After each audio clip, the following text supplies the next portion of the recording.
الحمد لله نحمده ونستعينه ونستغفره ونؤمن به ونتوكل عليه ونعوذ بالله من شرور أنفسنا ومن سيئات أعمالنا من يهده الله فلا مضل له ومن يضلله فلا هادي له ونشهد أن لا إله إلا الله وحده لا شريك له ونشهد أن سيدنا ومولانا محمدا عبده ورسوله صلى الله تعالى عليه وعلى آله وأصحابه وبارك وسلم تسليما كثيرا كثيرا أما بعد فأعوذ بالله من الشيطان الرجيم بسم الله الرحمن الرحيم والعصر إن الإنسان لفي خسر إلا الذين آمنوا وعملوا الصالحات وتواصوا بالحق وتواصوا بالصبر صدق الله مولانا العظيم وصدق رسوله النبي الكريم ونحن على ذلك من الشاهدين والشاكرين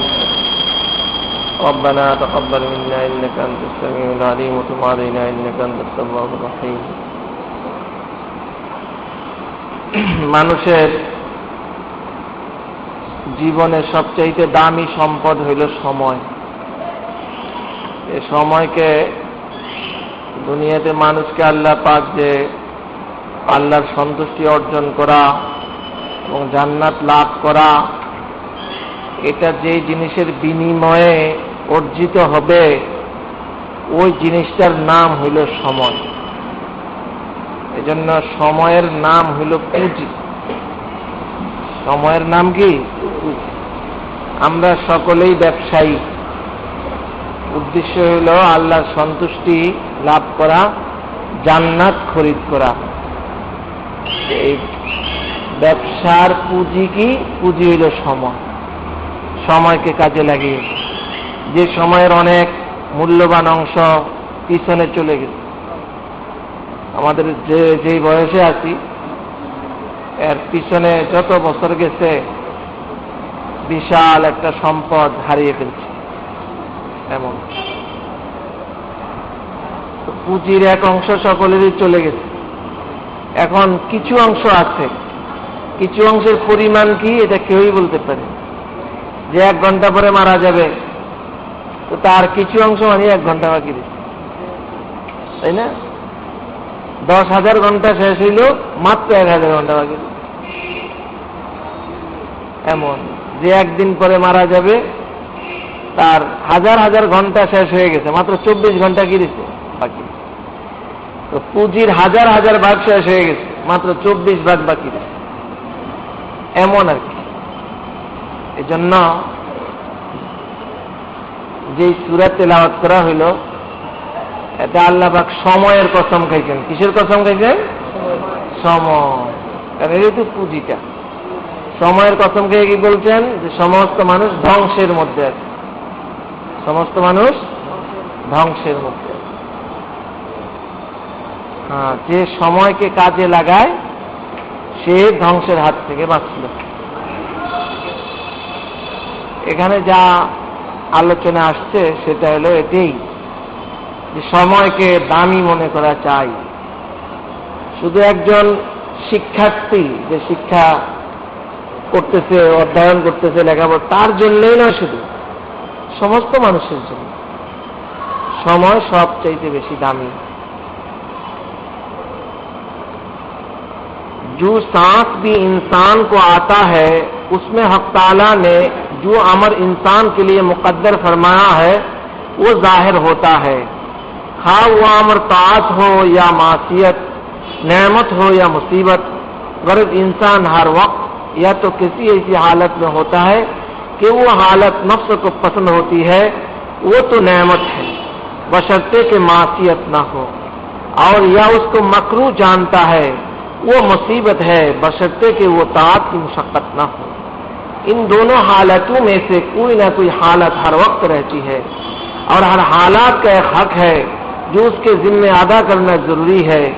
नेमत का हक तो यह है कि शुक्र करे, और मुसीबत की हालत का हक यह है कि सब्र करे। बस बंदा को लाजिम है कि हर सांस पर साबिर शाकिर बना रहे और एक मिनट भी अपना जाया ना करे। तो মানুষের যেই নিঃশ্বাসটাই আসুক না কেন, এটাই তো সময়ের একটা অংশ।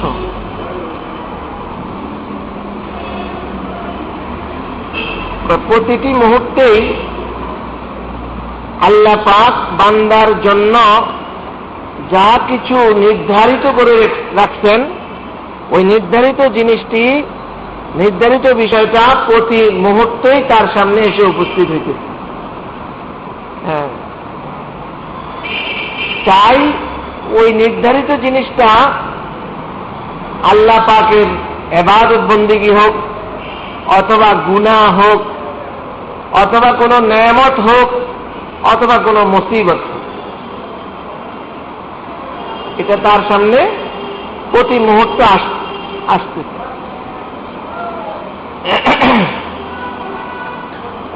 এটাকে আরো একটু খোলাসা করে এভাবে বলা যায় যে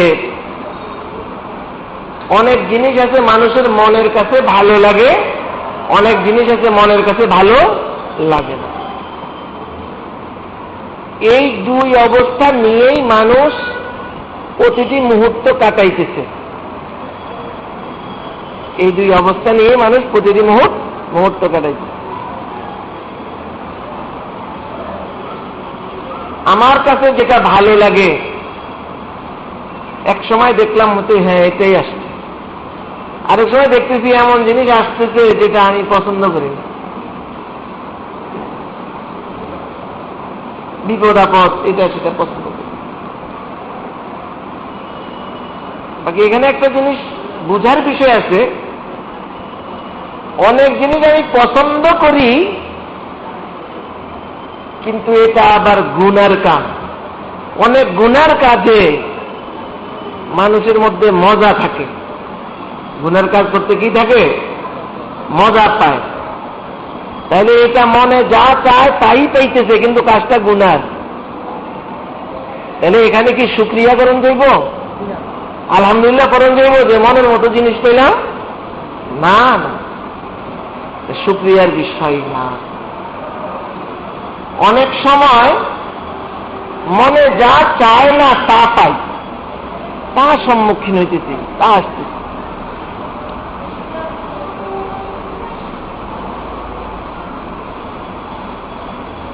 এখন এটাও একটা বুঝার বিষয় আছে, মনে যেটাকে পছন্দ করে না এমন সব জিনিসই আমার জন্য ভালো খারাপ হবে এমন না। অনেক সময় ইবাদত বন্দেগীর কষ্ট মনের কাছে ভালো লাগে না। মনে কি লাগে না? ইবাদত বন্দেগীর কষ্ট ভালো লাগে না। এই জন্য কষ্টের কারণে সবর করতে হবে। বাইরে দুই কষ্ট দূর করার জন্য চেষ্টা করতে হইব। শীতের দিন ফজরের নামাজ পড়তে ঠান্ডা পানি দিয়ে উজু করে কষ্ট লাগবে, তখন এই কষ্টটা কি দোয়া করতে হবে, আল্লাহ কষ্টের জিনিস দূর করে দেন, যে আমি যেন নামাজ না পড়তে পারি, এরকম না। মনের কাছে কোন জিনিস কষ্ট লাগা আল্লাহর ইবাদতের কষ্টের কারণও হইতে পারে, আরেকটা আছে এমনি আল্লাহর ইবাদতের বিষয় না, আমার জন্য কল্যাণকর জিনিসটা লাগে, এমনি একটা কষ্টদায়ক জিনিস, কিন্তু এটা মনে চায় না। রাস্তা দিয়ে একজনে হেঁটে আসছে, কিন্তু পায়ের মধ্যে একটা জিনারি বা পেরেক পড়া ছিল, ওটা পায়ের মধ্যে দিনছে, ঠিক এটা মনে চায় না। এবং এটা কোনো আল্লাহ পাকের ইবাদত না, যেখানে কষ্টটা আল্লাহ পাকের ইবাদতের কষ্ট, তাও না। এই জন্য এই ধরনের মুসিবত হইলে সেখানেও আল্লাহ পাকের একটা হুকুম আছে। তাহলে যাই হোক, আমি যত মুহূর্তেই কাটাই না কেন, প্রতিটা মুহূর্ত আমার এই দুই অবস্থার কোনো না কোনো এক অবস্থার ভিতর দিয়ে বুঝেছি। এটা আমার কাছে ভালো লাগে মতো অবস্থা, আর তা ভালো লাগে না মতো অবস্থা। তবে একটু ব্যাখ্যা আছে। ভালো লাগে না মতো অবস্থা কেন? ইবাদতের কষ্টের কারণে ভালো লাগে না।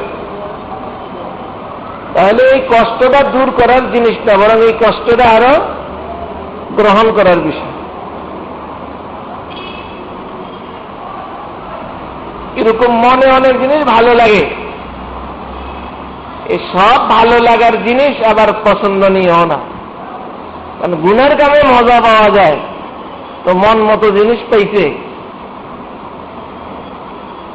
এটা আসলে তার জন্য ক্ষতিকর, তার জন্য ক্ষতি। তো যার জন্য আল্লাহ পাক যেটা নির্ধারণ করে রাখছেন সেটা তার সময় মতো আসতেই আছে। কোন সময় পছন্দনীয় জিনিস আসতেছে, কোন সময় অপছন্দনীয় জিনিস আসতেছে, কোন সময় নেয়ামত আসতেছে, কোন সময় মুসিবত আসতেছে। যখন যেটা নির্ধারিত সেটা আসতেছে, আসবেই, কোনো পরিবর্তন হবে না। এখন এই অবস্থাগুলো অনুপাতে আমার উপরে আমার আল্লাহ পাকের পক্ষ থেকে হুকুম আছে। কি আছে? হুকুম আছে। নেয়ামত পাইতেছ, মন মতো বস্তু পাইছ, কি করো? আল্লাহর কাছে শুকরিয়া আদায় করো, শুকুর গুজার। মনের বিরুদ্ধে কাজ হইতেছে, মনে চায় না বিপদ আপদ, কিন্তু বিপদ আসছে, এই মুহূর্তে আল্লাহর হুকুম আছে, সবর করো। কি করো? সবর করো, ধৈর্য ধারণ করো।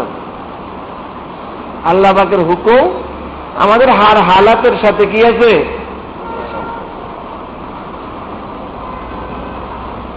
ইবাদত করতেছি, আল্লাহর শুকরিয়া আদায় করব। আবার গুনাহ হয়ে গেছে অজান্তে, বা বাঁচার চেষ্টা থাকার পরেও গুনাহ হয়েই গেল, আল্লাহর হুকুম আছে না, ইস্তেগফার করো, ইস্তেগফার করো। যখন যেটা নির্ধারিত করে রাখছেন, নির্ধারিত আছে, ওটা আসবেই। আর ওটা আসার সাথে আল্লাহ পাকের অনেক হুকুমও আছে আমার উপরে। আর এই জিনিসগুলো সব আঞ্জাম দিব কিসের দ্বারা? সময়ের দ্বারা। কি দ্বারা? সময়ের দ্বারা। কারণ এই হালাতগুলো তো আসে সময়ের উপরেই। এক সময় ভালো জিনিস পাইলাম, আর সময় মন্দ জিনিস পাইলাম, এক সময় নেয়ামত পাইলাম, আর সময় মুসিবত পাইলাম, এই সময়ের মধ্যেই পাইলাম। এই জন্য প্রত্যেক মুহূর্তেই আল্লাহ পাকের একটা তলব আছে আমার কাছ থেকে, একটা চাহাত আছে আমার কাছ থেকে, বান্দা তুমি ইস্তেগফার করো, তুমি আলহামদুলিল্লাহ পড়ো, তুমি সুবহানাল্লাহ পড়ো, তুমি আমার প্রতি অনুরাগী হও।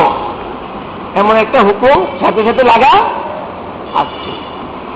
এখন যে নাকি এই সময় মতো কাজটা না করলো, তার এই সময়টা বেকার গেল। সময়টা কি গেল? বেকার গেল। এটা সময়টা আর কাজে লাগানো যাবে। তীর যেরকম ছেড়ে দিছি, যতই চেষ্টা করি আর ফিরত আনা যাবে না। ছেড়ে দিছি তীর, সাথে সাথে গেল, যার দিকে মারলাম এর তো আসলে ভালো মানুষ, ও শত চিল্লে আল্লাহ করলে ফিরত আসবে তীর, ফিরত আসবে। ওটাও যেরকম ফিরত আসবে না, আমার হায়াতেরও যে অংশ আমি শেষ করলাম ওটা ফিরত আসবে না। প্রতিটি মুহূর্ত, প্রতিটি সেকেন্ড আল্লাহ পাকের যে মোতালাবা, যে আদেশ আমার প্রতি, আমি যদি সেটা পূরণ না করলাম, তাহলে আমি এই সময়টা কি করলাম? বরবাদ করলাম, নষ্ট করলাম। এ কোনদিন আমার কাছে ফিরে আসবে না। এজন্য আমভাবে একটা কথা বলা চলে যে সর্ব অবস্থাতেই বান্দার উপরে দুই হুকুমের কোন না কোন এক হুকুম আছে। হয়তো সবরের হুকুম আছে আল্লাহর পক্ষ থেকে, না হয় কিসের হুকুম আছে? শুকুরের হুকুম আছে।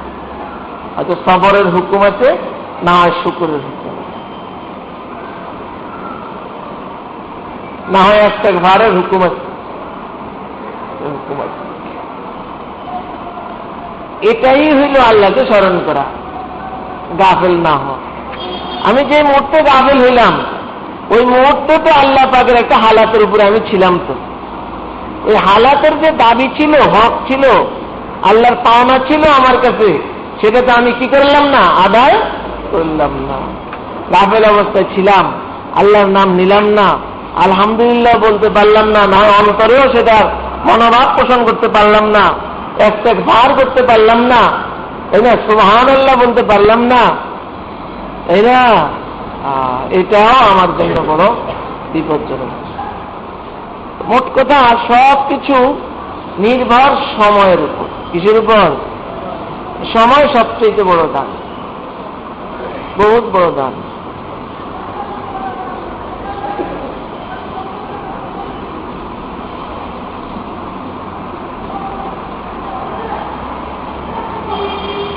আমরা যে যে অবস্থায় সময় কাটাইতেছি না কেন, যে যে অবস্থায় সময় কাটাইতেছি,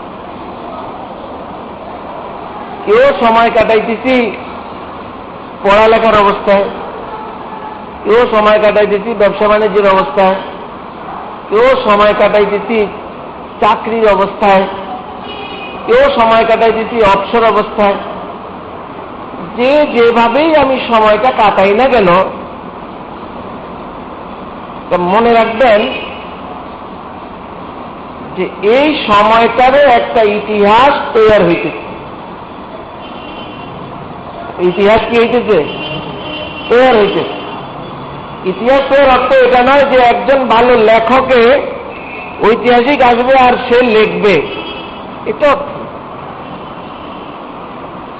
লিখলে ইতিহাস, না লিখলেও কি ইতিহাস।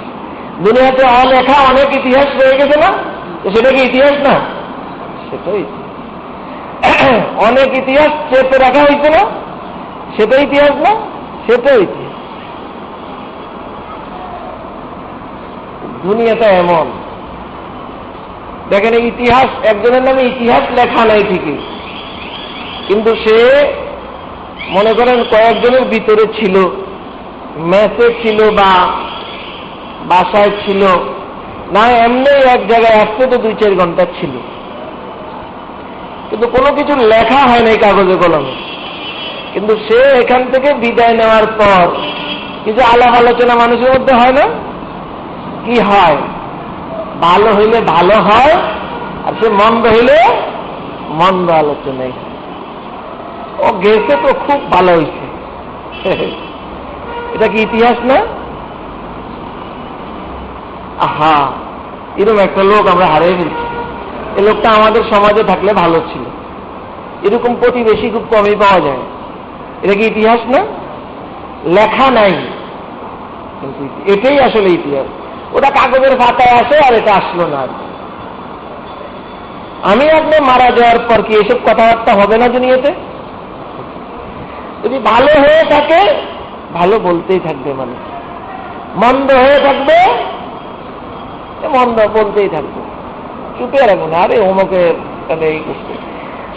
স্পষ্ট না কইলে ইশারা ইঙ্গিতেও কি বলবে বলবে। এটা ইতিহাস না? এটা সম্পূর্ণ ইতিহাসটা তৈরি হইতেছে কিসের উপরে? সময়ের উপরে। সময়ে আমি কি করলাম?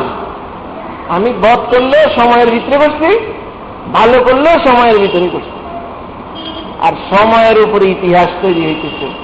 আমার সব ইতিহাস সিলসিলায়ে রোজে সব আসলে হায়াত ও মামাত, সিলসিলায়ে রোজে সব সায়রাফি কায়নাত। আল্লাহু আকবার। সিলসিলায়ে রোজে সব আসলে হায়াত ও মামাত।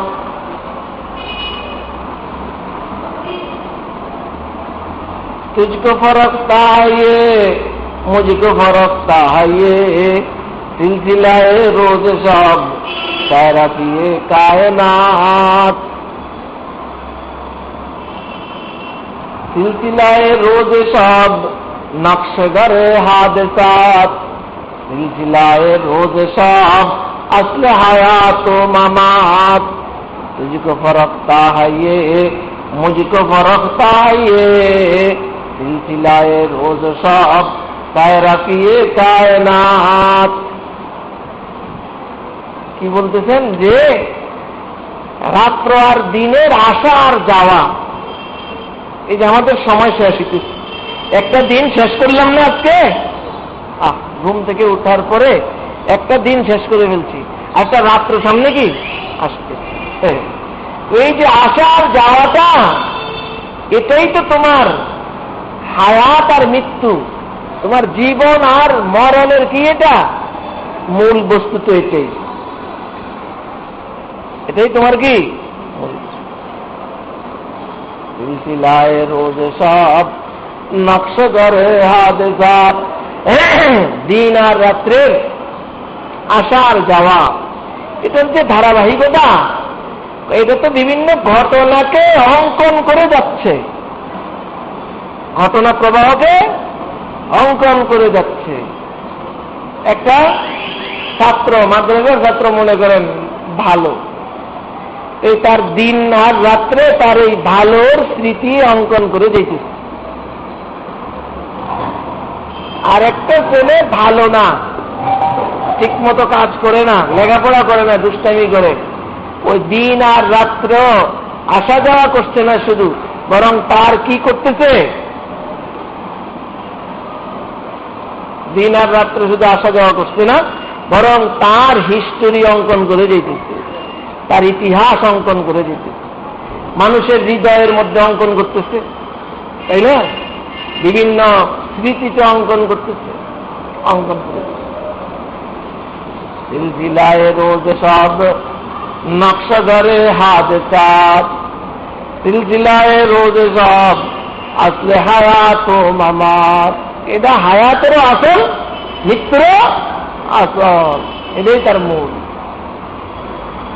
तुझको फरकता है ये मुझको फरकता है ये, सिलसिलाए रोज सब कायराफिए कायनात, सिलसिलाए रोज सब कायराफिए कायनात।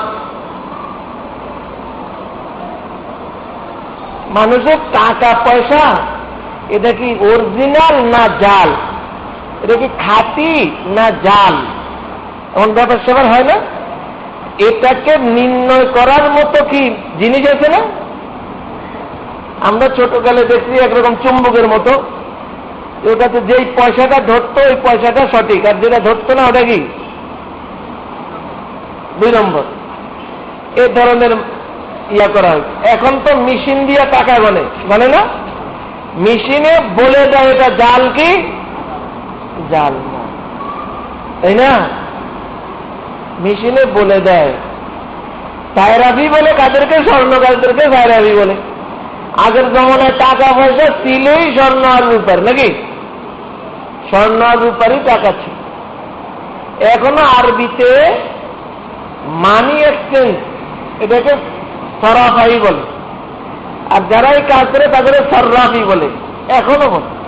অথচ এখন স্বর্ণ চান্দির কিনা টাকা পয়সা না, এখন কাগজের টাকা পয়সা, আমি শব্দ ওটাই।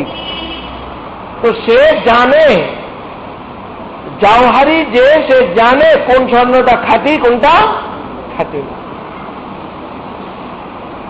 দুনিয়ার অবস্থাটা হলো এই সময়, এটা হলো তোমার ওই ভালো আর মন্দ, খাঁটি আর জাল, খাঁটি স্বর্ণ আর অখাঁটি স্বর্ণ নির্ণয় করার যে যন্ত্র বা মেশিন, তো তোমার দিন রাত্রের সময়টা এরকম একটা মেশিন।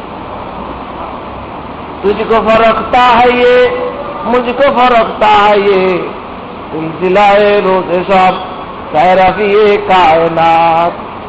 কখনো তোমাকে ফরক করে, কখনো আমাকে ফরক করে। ফরক করে মানে ভালো কি মন্দ যাচাই করে। এই সময়ে কোনো সময় তোমাকে যাচাই করে, কোন সময় আমাকে যাচাই করে, কারণ এত সায়রাফি, এর কামই হলো এই কাজ করা। হইতেছে না দুনিয়াতে? কত মানুষের পত্রিকা খুললে তো দেখা যায় কতজনের সুন্দর বিষয় আসছে আর কতজনের দুর্নাম আসছে আসছে, কারো করে থাকছে না, ছেড়ে দিতেছে সময়ে, কারো করে ছেড়ে দিচ্ছে। এই জন্য সবচেয়ে দামি বিষয় হলো কি সময়, এর চেয়ে আর দামি জিনিস। কিন্তু এটা এমন যে এটা বসে থাকে না, এটা পাথর না যে এটা ক্ষয় হয় না, এটা স্বর্ণ না যে এটা ক্ষয় হয় না, এমন না। ওটা বরফের মতো গলে গলে শেষ, একদম বরফ বিন্দু বিন্দু করে গলে শেষ, আর কোনদিন ফিরে আসছে না। এরকম জিনিস খুবই কম, যেটা যায় তো আর ফিরিয়ে আনা যায় না। সময়টা এমন একটা জিনিস, গেলে তো গেল, আর ফিরিয়ে আনা। এই জন্য আল্লাহ পাক কসম খাইছেন, ওয়ালা আসর, কিসের কসম খাইছেন? সময়ের কসম। সময় কেন সময়ের কসম খাইছেন? যেহেতু সময়টা মানুষের পুঁজি, সামনে লাভ লোকসানের কথা কইব। ইন্নাল ইনসানা লাফি খুসর, দুনিয়ার সমস্ত মানুষ লোকসানে আছে, লোকসান, লস দিতে আছে, খালি লস আর লস দিতে।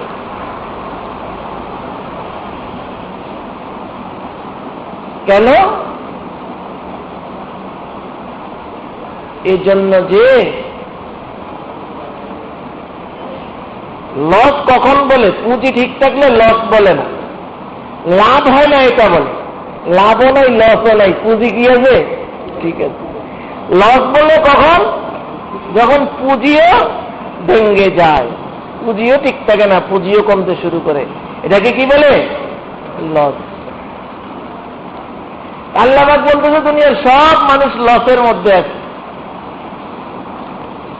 তাহলে বোঝা যায় পুঁজিটা লস হয় মতো। কি সেটা? সেটার নাম সময়, সেটা বরফ মার্কা। কি মার্কা? বরফের মতো, প্রতি মুহূর্তে একটু একটু করে শেষ হয়ে যাচ্ছে। নাকি জমতেছে? জমে না, লস হয়ে যাচ্ছে, ক্ষয় হয়ে যাচ্ছে। তাহলে এটা একটু ঠিক যে মানুষ ধ্বংসের, পুঁজি শেষ হয়ে যেতে। কি শেষ হইতেছে? হ্যাঁ, পুঁজিকে কাজে লাগাইতে পারলে ঠিক আছে। বরফ ব্যবসায়ী যদি তাড়াতাড়ি বরফ বিক্রি কইরা, যে জিনিস গলে না, পচে না, টাকা, এটা গলে, এমন জিনিস দিয়ে যদি বদলে ফেলতে পারে, এমন জিনিসের বিনিময়ে এটা বিক্রি করে দিতে পারে, তাহলে সে লসের হাতের থেকে বাঁচল। নাকি? যে বিলম্ব করবো সেই কিন্তু লসের মধ্যে পড়বে। আমাদের যে হায়াত, সময়, এটা একবারে লসের বস্তু। লস লস, প্রতি মুহূর্তে শেষ হয়ে দিচ্ছে। বড় দামি অংশ চলে যেতেছে প্রতিটা সেকেন্ড। হ্যাঁ, কেউ যদি এটাকে, এই সময়টাকে, এই সময়টার বিনিময়ে স্থায়ী একটা জিনিস উপার্জন করতে পারে, তাহলে তার এটা কি নাই? লস নাই, সে লাভবান হবে। লাভবান না হইলে কমপক্ষে লস থেকে বাঁচল। লস থেকে স্থায়ী জিনিস কি? স্থায়ী জিনিস হলো ঈমান। কি জিনিস? ইল্লাল্লাযীনা আমানু ওয়া আমিলুস সালিহাত। স্থায়ী জিনিস হলো ঈমান, স্থায়ী জিনিস হলো কি? আমল। আমল, এই যে ঈমানের মেহনতের মধ্যে সময় কাটাইলো, যে আমলের মেহনতের মধ্যে সময় কাটাইলো, ঈমান শিখলো, আমল শিখলো, সে কি থেকে বাঁচলো? লস থেকে বাঁচলো। সে পুঁজি থেকে, সময় যে একটা লয়শীল বস্তু ছিল বরফের মতো, এটা ধ্বংস হয়ে যেত, নষ্ট হয়ে যেত, সে এটাকে রক্ষা করলো ঈমান দিয়া, পরিবর্তন করে সময়টাকে ঈমানের কাজে লাগিয়ে ফেলছে, সময়টাকে আমলের পিছনে ব্যয় করে ফেলছে, তাই না? এই জন্য এটা কি হয়ে গেল? কাজে লেগে গেল। ইল্লাল্লাযীনা আমানু ওয়া আমিলুস সালিহাত ওয়া তাওয়াসাউ বিল হাক্কি ওয়া তাওয়াসাউ বিস সাবর। আর কি কাম? ওয়া তাওয়াসাউ বিল হাক্কি। ইদিগান তো। আসসালামু আলাইকুম। ওয়ালাইকুম আসসালাম। জি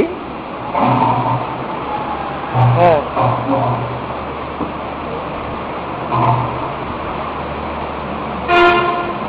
আমি এখন মসজিদে আছি তো এখন কথা বলতে পারবো না। এসার পরে এসার পরে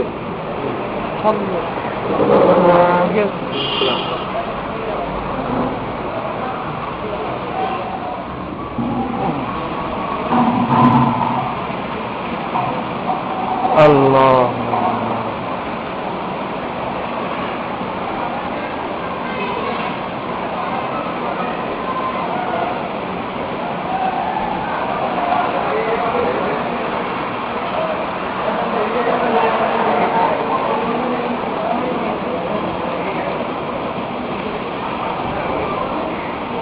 اللهم صل على محمد وعلى ال محمد كما صليت على ابراهيم وعلى ال ابراهيم انك حميد مجيد اللهم بارك على محمد وعلى ال محمد كما باركت على ابراهيم وعلى ال ابراهيم انك حميد مجيد। যে ঈমান আর আমল নিজে সময় লাগাইলো, নিজে সময় লাগাইয়া যেটাকে সংরক্ষণ করলো, নিজে কামিয়াব হইল, অন্যকেও এটার প্রতি উদ্বুদ্ধ করবে। কি করবে? উদ্বুদ্ধ করবে। এই আর এক কাজ। এবং পরস্পরের সবরের ধৈর্যের কি দিবে? একে অপরকে ধৈর্যের তলকিন দিবে, পরামর্শ দিবে, উৎসাহ দিবে। এইসব কাজের মধ্যে যে সময় লাগাইল তার এই বরফ মার্কা পুঁজিটা সংরক্ষিত হয়ে গেল, তাই না? আর নষ্ট হবে। তো যত কিছুই যে করছে সময় দিয়েই করছে, নাকি? তো খুব বড় শিক্ষিত হয়েছে তো সময় দিয়েই হয়েছে। তা সময় লাগান ছাড়া সময় দিয়ে যে যত রকম ভালো জিনিস হোক মন্দ জিনিস হোক সব কিছুর পিছনে সময় ব্যয় করতে হয়েছে। সময়টা হলো এমন জিনিস, মানুষের মেইন পুঁজি হলো সময়। এই জন্য সময়ের প্রতি খুবই যত্নবান থাকা।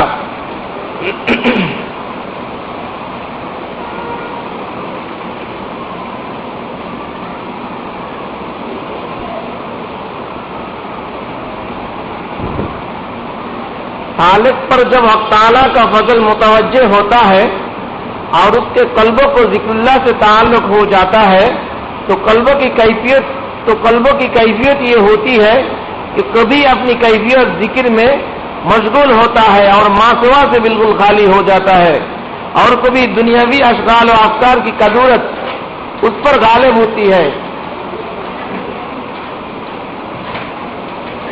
उसमें लग जाता है और उसकी असली कैफियत मगलूब हो जाती है।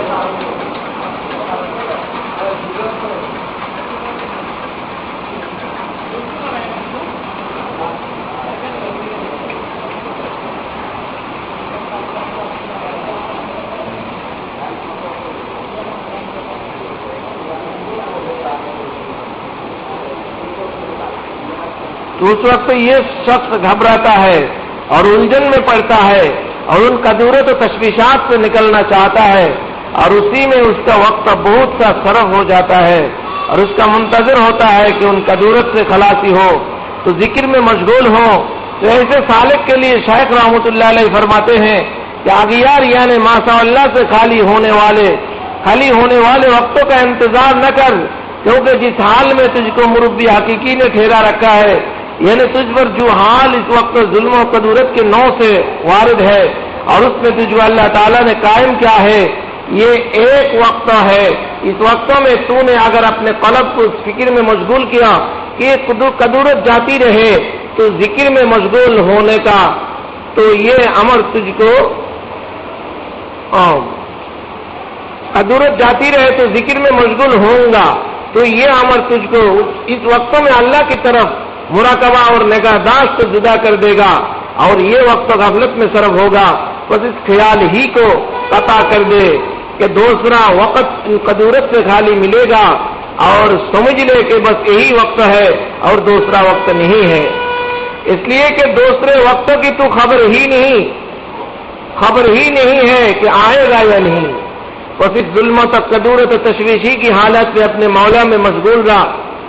सहल रज़ी अल्लाह तआला अन्हु से किसी ने पूछा कि फकीर को राहत किस वक्त मिलती है? फरमाया, फकीर राहत से उस वक्त होता है जब वो जान ले कि जो वक्त मुझ पर गुजर रहा है बस यही वक्त है। और जब ये इल्म रासिख हो जाता है तो कदूरत तशवीशात भी नहीं रहती। तो हकीकत में ये इरशाद शेख उन कदूरत का मुआलजा है। ये तकरीब तो इस बिना पर है कि जब तो शेख के इरशाद को सालिक जाकिर और शाकिर के लिए कहा जावे, और जो लोग दुनिया में मुब्तला हैं उनको यही शामिल हो सकता है, उनको भी शामिल हो सकता है कि अक्सर दुनिया में फंसे हुए लोग उसके मुंतजिर रहा करते हैं कि फला फला काम हम कर लें, तो फिर फरागत से याद इलाही मशगूल होंगे। जब वो काम हो जाते हैं तो दूसरे काम पेश आ जाते हैं। इसलिए कि नफ्सों की तमन्नाओं का तो कहीं इख्तिताम ही नहीं, इसी तमन्ना और इरादा ही में सारी उम्र खत्म हो जाती है और कभी वक्त नहीं मिलता। तो उनको हिदायत है इन बिखरों से फारिग होने के मुंतजिर न रहो, बल्कि इसी हालत परेशानी में मौला की याद में लगो। वो खुद ब खुद सब बिखरे दिल से दूर कर देगी। আল্লাহ যে মানুষের দিল সাধারণত সবসময় এক হালাতে থাকে না। মানুষ আল্লাহ পাকের বান্দা, আল্লাহ পাকের অগণিত এহসান আর দয়া তার উপরে অহরহ হইতেছে, তো সেদিকে লক্ষ্য করে তো মানুষ সবসময় আল্লাহ পাকের দিকে মোতাওয়াজ্জহ হয়ে থাকবে। এটাই কাম্য, এটাই স্বাভাবিক ছিল। কিন্তু অনেক সময় দেখা যায় যেহেতু মানুষ দুনিয়ার মধ্যে থাকতেছে, এই জন্য দুনিয়ার বিষয়াদি অনেক সময় তাকে আকৃষ্ট করে। দুনিয়ার বিষয়ের প্রতি তার মনোযোগ বাড়লে আল্লাহ পাকের থেকে সে গাফেল হইতে থাকে, এটাই স্বাভাবিক। দুটো একসাথে হয় না। হাম খুদা খাহে মো হাম দুনিয়ায় দো, ই খেয়াল আসতো মহাল আসতো, দুটোটা একসাথে সমানভাবে চলবে, এটা হয় না। তো দুনিয়ার দিকে যখন মোতাবাজ্জি হয়ে যায় তখন আল্লাহ পাকের প্রতি গাফলত চলে আসে, আল্লাহ পাকের ধ্যান খেয়াল ছুটে যায়, এই স্বাভাবিক। এখানে একটা সমস্যা অনেক সময় হয়, এরকম দুনিয়ার দিকে যখন কোনো মানুষ দৌড়ে পড়ে, কিন্তু যেহেতু সে ইমানদার, কম বেশি আল্লাহ পাকের সাথে তার সম্পর্ক আছে, দিলের রিশতা আছে আল্লাহর সাথে, এজন্য তার ভিতরে একটা পেরেশানিও কাজ করে যে আরে আমি তো দুনিয়াদার হয়ে গেলাম, ভেজালে পড়ে গেলাম, এই করলাম হে করলাম, আল্লাহর জিকির করতে পারি না, আল্লাহর স্মরণ করতে পারি না, এই পারি না সেই পারি না, সেই করে আর ভিতরে ভিতরে খালি প্রোগ্রাম পাকাইতেছে যে হ্যাঁ 1-2 দিনের মধ্যে এই ঝামেলাগুলো শেষ করে দেব, এরপর আল্লাহর ইবাদত বন্দেগী জিকিরে ফিকিরে লেগে যাব, এই স্বভাবের মধ্যে লিপ্ত হয়, তাই না? এই ঝামেলায় পড়ে গেছি, এই ঝামেলাটা শেষ করব, এরপরে কাজ ধরবো, এটা করব, এইভাবে চুকাবো, তারপরে আল্লাহর ধ্যান খেয়ালে মশগুল হয়ে যাবে। উনি এখানে হেদায়েত দিতেছেন যে এটা সবচেয়ে বড় একটা ধোঁকা, এটা বড় ধোঁকা। তুমি যেই অবস্থাতেই আছো, যেই উলঝনেই আছো, যেই পেরেশানিতে আছো, যত ভেজালের ভিতরে আছো, এই ভেজালের ভিতরেই তোমাকে আল্লাহকে নিয়ে থাকতে। এমন না যে আমি এগুলো থেকে ফারেক হব, এগুলো সব চুকাইব, তারপরে আমি আল্লাহর দিকে মশগুল হব, আল্লাহর জিকির করব, তেলাওয়াত ঠিক মতো করবো, এ করবো সে করবো। না না না, এটা ধোঁকা। কারণ তোমার কাছে কে এই নিশ্চয়তা দিল যে তুমি 2 দিনের মধ্যে এগুলো চুকাইতে পারবা, আর চুকানোর পরে তুমি সময় পাইবা, 2 দিন তুমি বাঁচবা, এটার কি নিশ্চয়তা আছে? আর 2 দিন পরে তোমার এর চেয়ে বড় ঝামেলা আসবে না, এটা চুকাইলা, কিন্তু যদি ওই চুকানোর সাথে আরো বড় ঝামেলা চলে আসবে না, এটা তুমি কোথায় পাইলা? তুমি তো আসো দুনিয়াতে, এগুলো তো আসা স্বাভাবিক, আসবে। তো আসলে তিনি ঔষধ বয়ান করতেছেন, কয় তোমার এই রোগের চিকিৎসা এটা নয় যে 2 দিন পর ভারত হইবা আর খুব আল্লাহর ইবাদত বন্দেগী করবা, তাই না? না না, এটা এই রোগের চিকিৎসা না। এই রোগের চিকিৎসা হইল তুমি যখনই মুসিবতের মধ্যে পড়ছো, যখনই অনেক উলঝনের মধ্যে পড়ছো, যখনই অনেক ঝামেলায় পড়ে গেছো, এর ভিতরেই তুমি আল্লাহকে নিয়ে চলো, এখানে আল্লাহর জিকির শুরু করে দাও, এই ঝামেলার ভিতরে জিকির শুরু করো। বাস্তবকার দিল বয়াত, আমার হাত কাজে আছে, আমার দিল কার লেগে আছে? আল্লাহর লেগে। এই ফাঁকে ফাঁকে সুযোগ পাও তো জিকির করতে থাকো। তুমি চুকাইবা কাজ, তারপরে কাজ করবা, আল্লাহ দিকে মোতাবজ্জহ হবে, এমনটি তোমার কিসমতে নাও হইতে পারে। এই রোগ আমাদের অনেকের, যে এই ভেজাল শেষ করি, এই ভেজাল শেষ করি, তারপরে ধরবো, এই করব সেই করব, না হবে। हर सब गुयम के पर्दा करके सौदा कुनम बाज तू पर्दा सवदेम रोजरा पर्दा कुनाम, है ना? हर सब गुयम के पर्दा करके सौदा कुनाम। तो প্রত্যেক দিনে বই আগামীকাল এটা শেষ করে দেবে, এই কামার করবে, কালকে থেকে ওই বাজ তু पर्दा सवद एम रोजरा पर्दा कुनाम, কালকেও আমার সেই আগামীকাল, আমার আগামীকাল জিন্দিগিটা আর শেষ নেই, তাই না? প্রত্যেক দিনের পরের দিন আগামীকাল, এদের শেষ হয় না। প্রত্যেক দিনের পরের দিন কি আগামীকাল। এর জন্য কাজ করতে হলে এখনই করতে। আরেকটা উদাহরণ দেখ, আপনি ময়মনসিংহ যাবেন, এখন ভিড়, খুব খুব ভিড়, সাথে কিছু বোঝাবাজি আছে। কি আছে? বোঝাবাজি। গাড়ি কিন্তু চলতেছে, গাড়ি পাইতেছেন, গাড়ি আছে, গাড়ি চলবে। এখন ভিড় যতই হোক, আপনি যদি গাড়ি তুইটা বসেন, এই গাড়ি আপনার রাইখা দেব না, আপনাকে আপনার মাল সামানা জায়গা নাই, তারপরে এখান দিয়ে একটু ডিবাইলেন, ওখান দিয়ে একটু রাখলেন, ওখান দিয়ে একটু থুইলেন, এই দিয়ে রাইখা কোন রকম বসছেন, কিন্তু চলে যাবে। আর যদি মনে করেন যে না ভিড় বেশি তো আমি যাব না, তাহলে কিন্তু যাওয়া আর হবে না, 100 টাকা মালও যাবে না, আপনিও গেলেন না, কিছুই। আর ভিড় আছে তো ভিড় দিয়েই আমি যাব, যেতে হবে, যাওয়া কিন্তু হয়ে যাবে, যেতে হলে ভিড় দিয়ে যেতে হবে। ঠিক তদ্রুপ দুনিয়ার যত যায় ঝামেলা আছে, আল্লাহকে পাইতে হইলে এর ভিতর দিয়েই পাইতে হবে। এরকম না ঝামেলা মুক্ত হয়ে গেলে হয়তো ঠিক আছে, কয়েকদিন কামাই রোজগার করে এলে ভালো বিরা, এরপরে যখন একটু বয়স বেশি হইব, একেবারে হজ পিরা আমুক কাবাগত ধইরা তোরা চিল্লা কইরা আল্লাহর লগে যুক্তি পরামর্শ কইরা একেবারে আইসা দরবেশে যাব। কতজনের নসিবেই এটা নেই, আছে না? না হজও করতে পারছে, নাকি এর আগেই কি হয়ে গেছে, শেষ, কিছুই হলো, কিছুই দেখে। মাধ্যমে অনেক তাহলে বললেন এই রোগে আক্রান্ত, আচ্ছা আজকে একটু কালকের থেকে পড়বো, ওষুধ থেকে পড়বো, এই ভেজালটা শেষ হয়ে যাক, তারপরে ধর্মনি ভালো কিনা। এখন তো সবক চলে, সবকের পড়ালে এই তো মুশকিল, পিছন দিয়ে আবার একটু খোঁজখবর রাখা ভারী মুশকিল। আচ্ছা পরীক্ষার যখন সময় দিব তখন ধরবো, তাই না? এই কইরা কইরা এভাবে যাইতে যাইতে শেষ। এটা বড় রোগ, উনি চিকিৎসা দিতেছেন, এটা চিকিৎসা কিন্তু কি না। না, তোমার যদি সময় কাজে লাগাইতে হয়, তোমার যদি নেক আমল করতে হয়, তাহলে ভেজালের ভিতর দিয়েই করতে হবে, ভেজাল মুক্ত হইয়া করবা এই আশা করো না, এটা তোমাকে ধ্বংস করে দিবে। কি করে দিবে?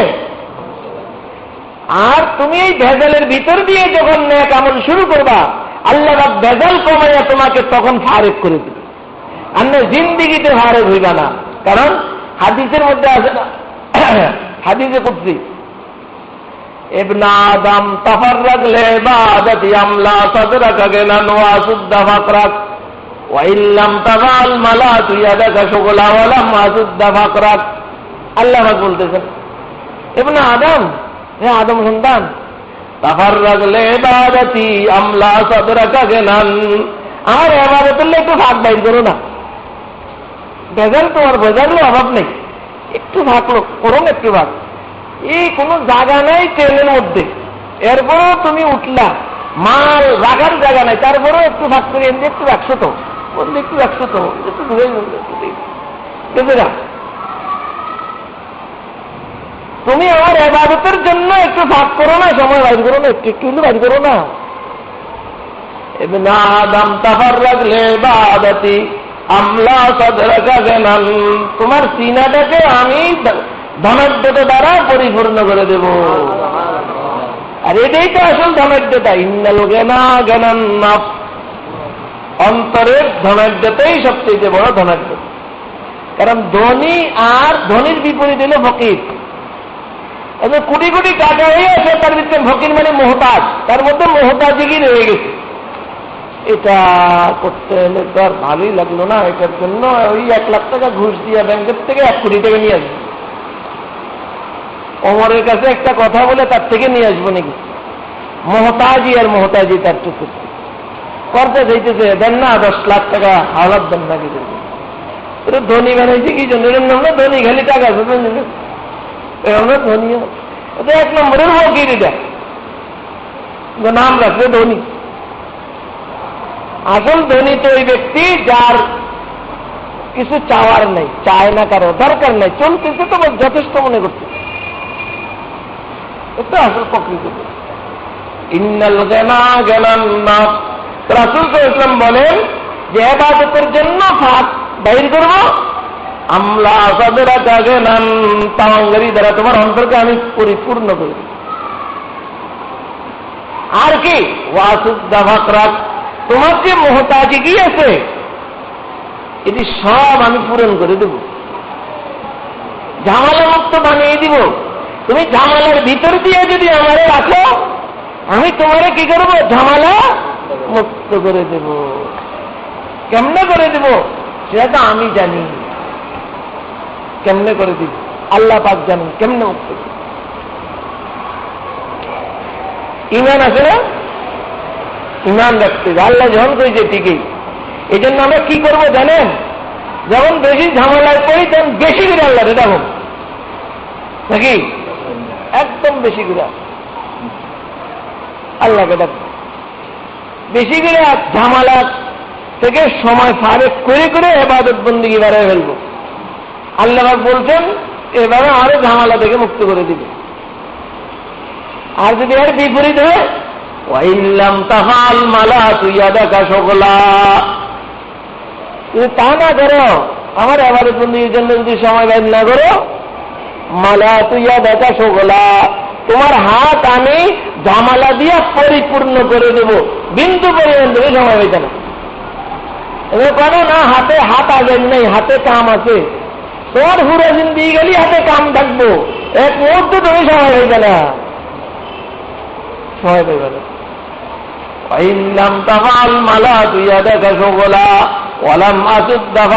এবং তোমার মোহতাজিগি আমি কি করবো না? দূর করবো না। এই মোহতাজ থেকেই যাবো, মুখাপেক্ষিতা কোনোদিন দূর হবে না, থেকেই যাবে। এটা যেন সকলে মনে রাখে। এটা আমরা কম বেশ সকলেই এই রোগের রুগী। যখন বেশি বেরেখানি পড়বো তখন বেশি কি করবো? আল্লাহ বলে সুদে কমায়, দামে বাড়ায়। এখন আমার যদি টাকা পয়সা না পাই, কি না ভাই, না পাইবা কম পাইবা একটু অভাব দেখি, তখন কিছু হইলে দান করে দিব আল্লাহর রাস্তা। শুধু এই জন্য যে আল্লাহ বলছেন দামে বাড়ায়, আমার তো বেশি টাকার দরকার, এই জন্য কিছু দান করছি। আল্লাহ বাড়াইব কেমনে এটা আল্লাহ ভালো জানে। অনদেখা বিষয়ের অটল বিশ্বাসের নাম হইল ঈমান। আমার তো এটা হবে ঈমান। আল্লাহ বলছে দান করলে বাড়াই দিব, আমার তো বাড়ানোর দরকার, আমার অন্য এত টাকার দরকার কই থাকে দরকার 10,000 টাকার, আজও 5,000 টাকা দিনও 500 টাকা আল্লাহর রাস্তায় দান দিলা যা। হায় হায় কোন মেনে যাইতে আছে না, দেখতে কমতেছে, দুনিয়া হিসাব নিকাশ করে বলবো কমতেছে, আমার ইয়াকিন আমার এটা ভাবতেছে আল্লাহ বা কি সামান করবেন করবেন ইনশাআল্লাহ করে দিবেন, দেখা যাবে। ঠিক যেই মুহূর্তে প্রয়োজন, হয়তো আধা সেকেন্ড আগেও ব্যবস্থা নাই, কিন্তু ওই মুহূর্তে কি হয়েছে, যদি ইয়াকিন থাকে ঈমান থাকে তো এমনটি হবেই।